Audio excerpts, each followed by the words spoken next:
கள்ளங்கப்படம் இல்லாத என் சேஷா மேல சந்தேகப்படுறது எங்க நட்புக்கு, எங்களுக்குள்ள இருக்கிற அந்யோன்யத்துக்கு நான் செய்யற அவமானமா இருக்கும். என்னுடைய உடம்புல கடைசி மூச்சு இருக்கிற வரைக்கும் என் சேஷா மேல எனக்கு சந்தேகம் வராது குருவே. என்னுடைய உயிர் சிநேகிதியான உனக்கு நான் மாறி இருக்கேன்னு தோணுதுன்னா அதுக்கு என்ன அர்த்தம்? எந்த அர்த்தத்துல இந்த வார்த்தையை நீ சொல்ற? என்னன்னு சொல்ல அமிர்தா. எப்படியாவது அந்த நாகமணியை நான் நிச்சயம் கண்டுபிடிச்சே தீருவேன். ஆமா, அந்த நாகமணியை நான் வசப்படுத்தியே தீருவேன். அந்த நாகராணியை வேரோட அழிச்சே தீருவேன். இது உங்க மேல சத்தியமா? உங்க மேல சத்தியம். உனக்குள்ள ஏன் இந்த மாற்றம் வந்ததுன்னு கேக்குறேன். பேசு. ஏன் அமிர்தா திரும்ப திரும்ப என்கிட்ட இப்படி கேட்டுக்கிட்டு இருக்கா? இவளுக்கு என் மேல ஏதாவது சந்தேகம் வந்துருச்சா? சரி, நானே சொல்றேன் கேளு. உனக்குள்ள ஏற்பட்டிருக்கிற மாற்றம் என்ன தெரியுமா? அன்பு ரொம்ப அதிகமாயிருக்கு.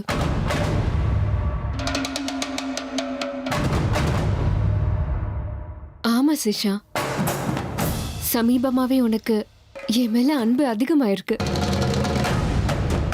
உனக்கு என் மேல அக்கறை அதிகமானதுதான் எனக்கு உன் கண்கள்ல தெரிஞ்ச மாற்றம்னு சொல்ல வர. அமிர்தா, ஆமா சிஷா, இதுக்கு முன்னாடி உனக்குள்ள இருந்த ஆத்திரம், அவசரம், கோவம், வெறுப்பு எல்லாமே ரொம்பவே குறைஞ்சிருச்சு. என்னுடைய போராட்டத்துக்கு உதவி செய்ய வேண்டிய சில சூழ்நிலைகள்ல உனக்குள்ள ஏற்பட வேண்டிய சில மாற்றங்கள் எல்லாம் நான் உன்கிட்ட சொல்லாமலே நீயாவே எல்லாம் பண்ணிக்கிட்டு இருக்க. என்னுடைய இந்த சூழ்நிலைக்கு நீ உதவி செய்யற மாதிரி உன்னுடைய நடவடிக்கைகளை நீ மாத்திக்கிட்ட. நான் இங்க இல்லாத நேரத்துல யாருக்கும் கொஞ்சம் கூட எந்த சந்தேகமும் வராத மாதிரி நடந்துக்கிறதுக்கு உனக்கு எந்த அளவுக்கு கஷ்டமா இருந்திருக்கும்னு எனக்கு தெரியும் சேஷா.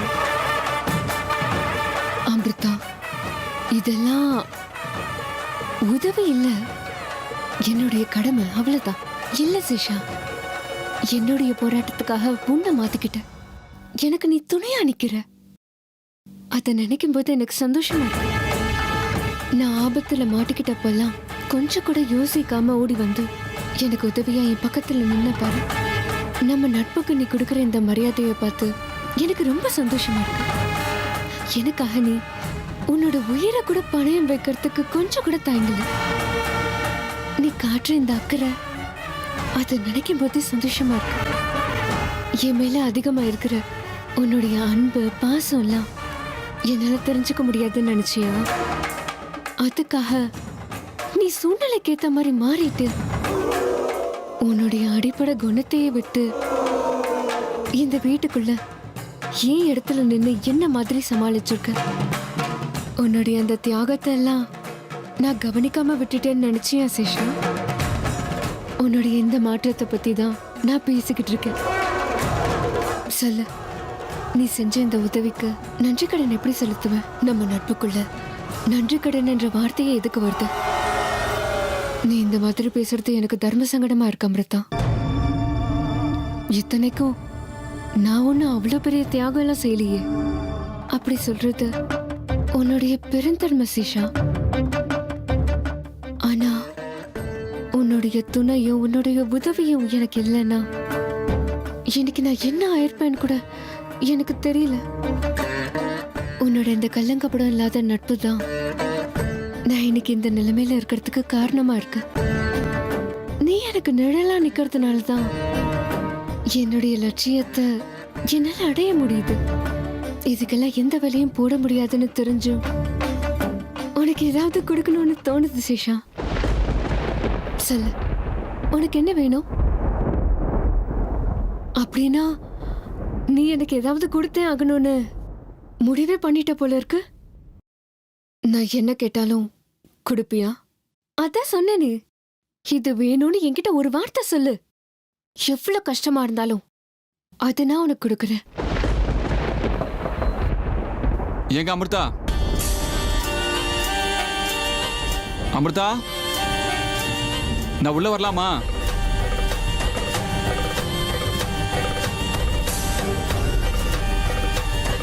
ஏங்க அமிர்தா,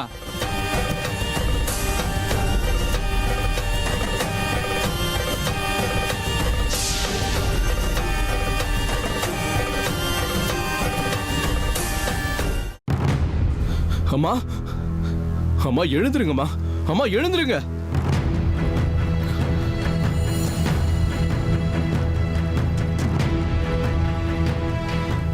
அம்மா அம்மா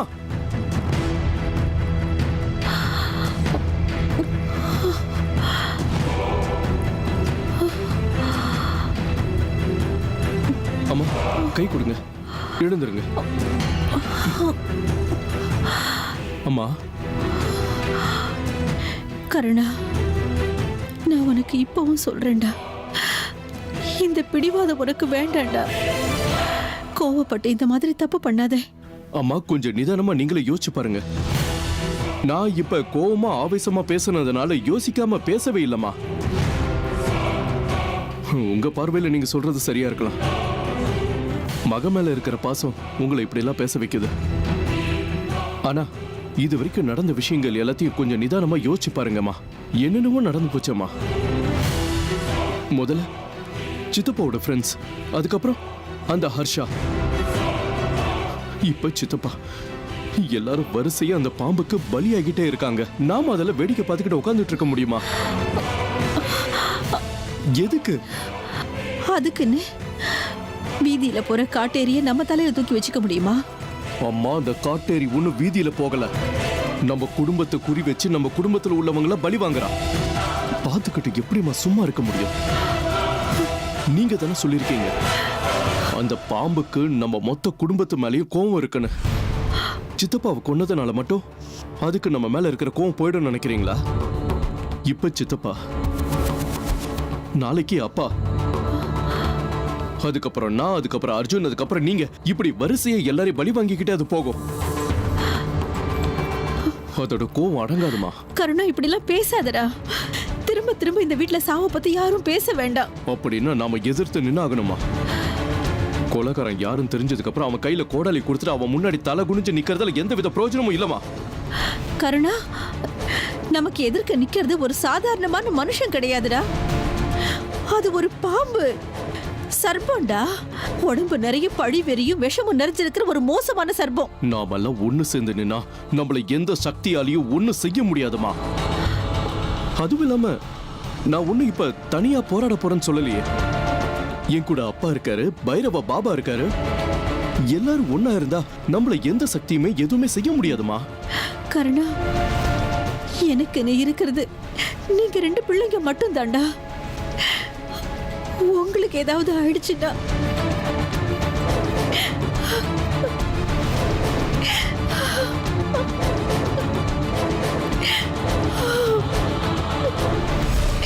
அதுக்காக தாமா சொல்றேன், நாம ஜெயிச்சா நம்ம குடும்பமே தப்பிச்சிடும். தோத்துட்டா மொத்த குடும்பமே போயிடும். அந்த பாம்போட பழி உணர்ச்சியோட நிழல் கூட என் குடும்பத்து மேல விழாம பாத்துக்க கூடிய பொறுப்பு என்னோடதுமா. என்னுடைய இந்த கடமையை நான் வெற்றிகரமா செஞ்சு முடிப்பேன்ற நம்பிக்கை எனக்குள்ள இருக்குமா? உங்க பையன் மேல உங்களுக்கு நம்பிக்கை இருக்கலாமா? இது நம்பிக்கையை பத்தின விஷயம் இல்ல கருணா. போராட்ட களத்துல இறங்கிட்டா எதிரிங்க 2 பேரும் சம பலத்தோட இருக்கணும் இல்லையா? ஆமா, நம்மளால போராட முடியாது, நமக்கு சக்தி குறைவா இருக்குன்னா ஏமா நாமளே நம்மள குறைச்சி எடை போடணும்? அதுவும் இல்லாம மனசு இருந்தா எது வேணாலும் முடிக்க முடியும். நீங்க தானமா சொல்லி கொடுத்துருக்கீங்க. சொல்லுங்க, இப்ப நமக்கு வேற வழியே கிடையாது. போராடி ஆகணும்னு முடிவு பண்ணியாச்சு.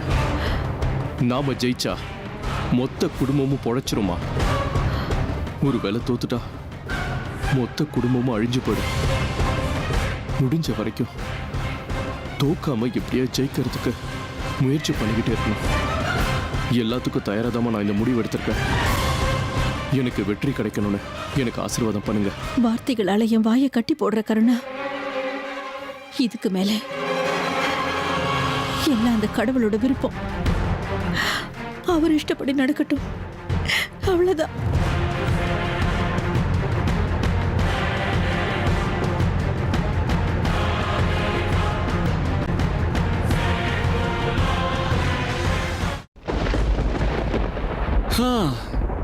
என்னங்க சில மாதிரி அப்படியே நிக்கிறீங்க? இவ்வளவு நேரம் ஆச்சு, உங்களுக்கு இன்னும் தூக்கம் வரலையா? இல்ல, அது என்ன ஆச்சுன்னா, எல்லாம் எனக்கு தெரியும், விடுங்க. நான் பக்கத்துல இல்லாத போது உங்களுக்கு தூக்கம் வராதுன்னு எனக்கு நல்லாவே தெரியுங்க. நீங்க வாயை திறந்து எதுவும் சொல்லாட்டியும் எனக்கு எல்லாமே தெரியுங்க. சரி வாங்க படுத்துக்கலாம் வாங்க.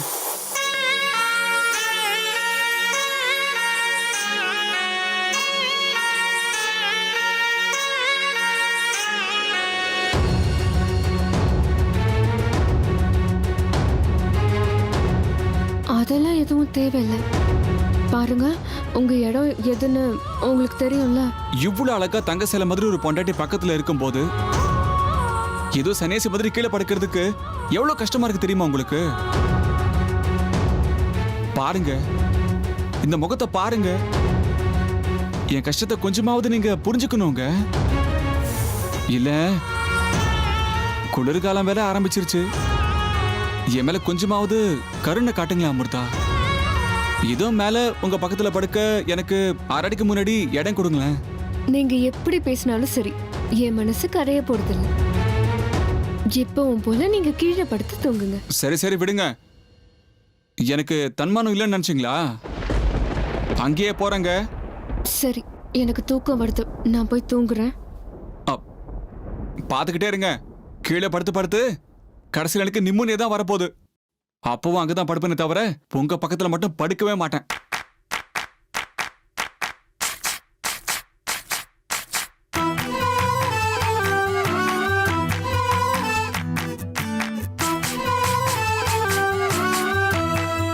ஐயோ, ஒரு பேச்சுக்கு தானே சொன்னேன், இவர் கீழே போய் படுத்துக்கிட்டாரு.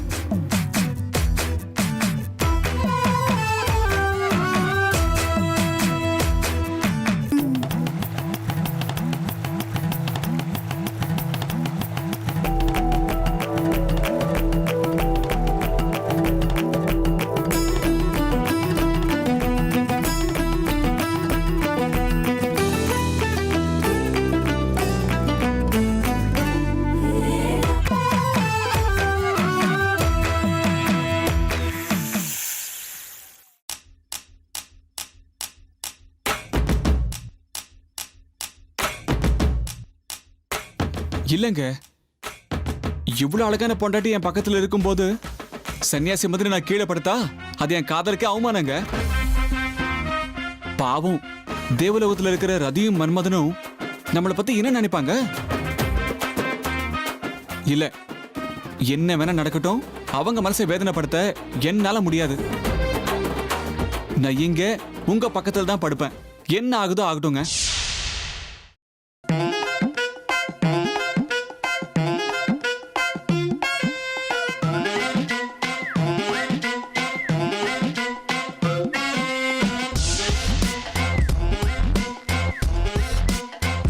பக்கத்துல படுக்கலன்னா ஒன்னும் ஆயிடாது. யாரும் நம்மள பத்தி எதுவும் நினைக்க மாட்டாங்க. நீங்க போய் கீழே படுத்து தூங்குங்க. அப்படியா? இதான் கடைசி பேச்சா? வேணாங்க அமிர்தா, நான் சொன்னதை செய்யாம விடவே மாட்டேன். இன்னைக்கு தப்பி தவறி நான் இதுக்கு மேல கீழே போய் படுத்துட்டேன்னு வையுங்களேன், அதுக்கப்புறம் நீங்களே இறங்கி வந்து என்ன மேல வந்து படுக்க சொன்னாலும் நான் வரவே மாட்டேங்க. இப்பவே சொல்லிட்டேன்.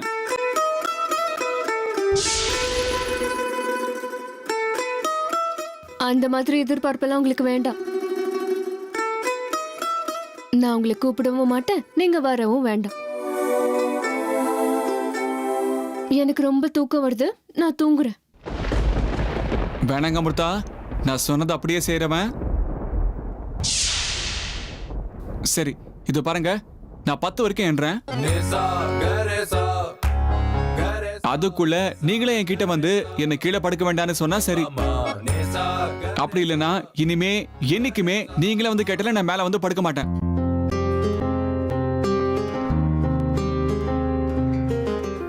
ஒண்ணு,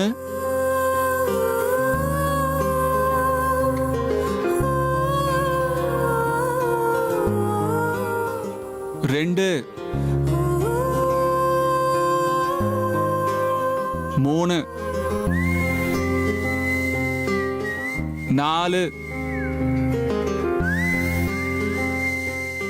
5,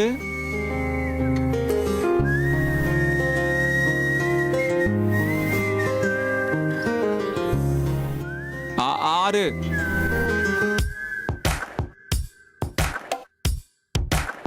7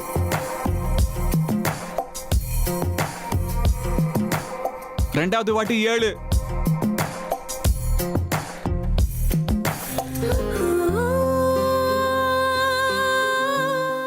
8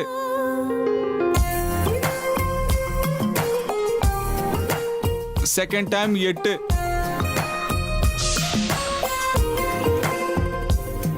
9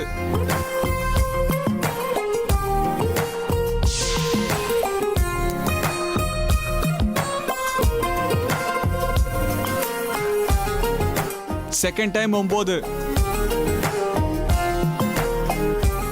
இன்னும் ஒண்ணே ஒன்று தாங்க இருக்கு சரி 9.25 9:30 9:45ங்க 10 அது எப்படி நீ அங்க படுக்கிறேன்னு நானும் பார்த்துடுறேன்.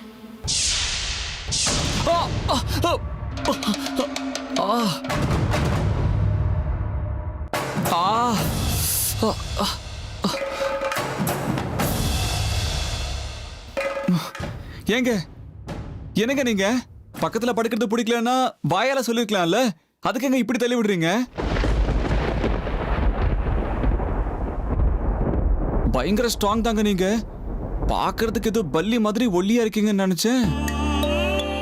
ஆனா நீங்க ரொம்ப ஸ்ட்ராங்கா தான் இருக்கீங்க. போன ஜென்மத்துல ஏதோ ஃபுட்பால் பிளேயரா இருந்திருப்பீங்க போல இருக்கு. என்ன நான் இப்ப என்ன செஞ்சுட்டேன்னு இப்படி எல்லாம் பேசிட்டு இருக்கீங்க? ஒண்ணும் இல்ல மேடம், இனிமே நான் உங்ககிட்ட ரொம்ப எச்சரிக்கையா இருக்கணும். நீங்க தூங்குங்க, நிம்மதியா தூங்குங்க. திடீர்னு இவருக்கு என்ன ஆச்சு?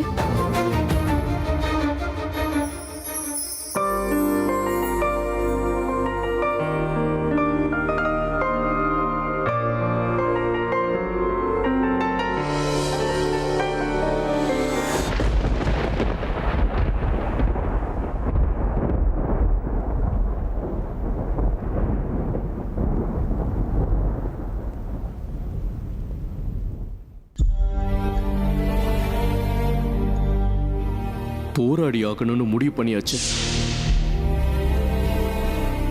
நாம ஜெயிச்சா மொத்த குடும்பமும் பொழைச்சிருமா? ஒரு வேளை தோத்துட்டா மொத்த குடும்பமும் அழிஞ்சு போயிடும். எல்லாத்துக்கும் தயாராதாம நான் இந்த முடிவு எடுத்திருக்கேன்.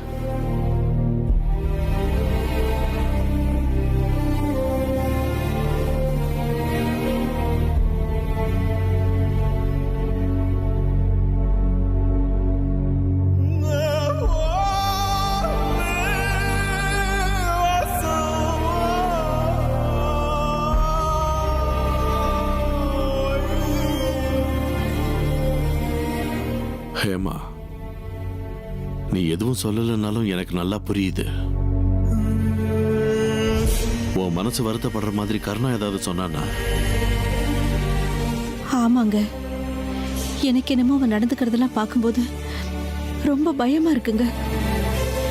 எங்க அவன் சித்தப்பா மாதிரி அவசரப்பட்டு எங்க தனக்கு தானே ஆபத்தை ஏற்படுத்திக்குவானு ரொம்ப பயமா இருக்குதுங்க. அதெல்லாம் நீ ஒன்றும் பயப்பட வேண்டாம். அவன் ஒரு சின்ன பையன்ல, அதனாலதான் அவசரப்பட்டு அப்படி பேசிட்டான். அவனை காப்பாத்த அவனோட அப்பா நான் இருக்கல்ல, அதுக்காக தானே உங்க எல்லாரையும் தனியா விட்டுட்டு நான் இத்தனை நாள் தூரமா இருந்தேன். இருந்தாலும் எனக்கு என்னமோ இந்த கோபம், வெறுப்பு, பழி உணர்ச்சி இதெல்லாம் வேண்டான்னு தோணுது. இதையெல்லாம் இதோட நிறுத்த முடியாதாங்க? அதுக்கு வாய்ப்பே இல்லை ஹேமா. உண்மையான யுத்தம் இப்பதான் ஆரம்பமாயிருக்கு. முன் வச்ச கால பின்னாடி வைக்க மாட்டேன். இன்னும் 2 நாள்ல நாகமணியை கொண்டு வந்து உன் கையில நான் கொடுக்கிறேன். அப்படி கொடுக்க முடியலன்னா என் பேரு விஷ்ணுவே இல்லை.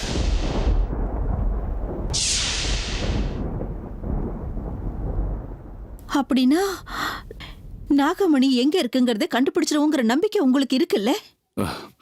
கண்டிப்பா, அதுல எந்த சந்தேகமும் உனக்கு வேண்டாம். அப்படின்னா நாகமணி எங்க இருக்குன்னு தெரிஞ்ச உடனே அது நாகராணி கையிலேயே கொடுத்துட்டு பிரச்சனை இதோட முடிச்சிடலாங்க. ஹேமா,